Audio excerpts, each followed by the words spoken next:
নিরামিষের দিন কি রান্না করব এই ভাবতে ভাবতেই দিন রাত সব কেটে যায়। হঠাৎই মাথায় প্ল্যান এলো, আরে আমার বাপের বাড়িতে পাঁপড়ের ডালনা হতো, শুনেছি এটা নাকি আমার ঠাকুমার বাপের বাড়ির রেসিপি।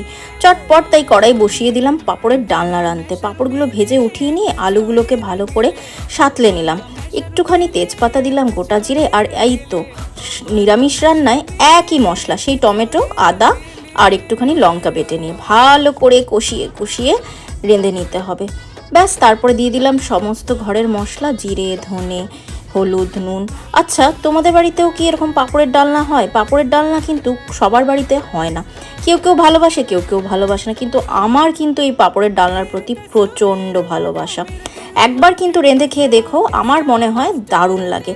ভালো করে জল ফুটে এলে অবশ্যই পাঁপড়গুলো লাস্টে দিয়ে দেবো, কিন্তু একটা কথা মাথায় অবশ্যই রাখতে হয়, জলটা যেন থাকে বেশি, নলে কিন্তু পুরো পাঁপড়টাই টেনে নেয়।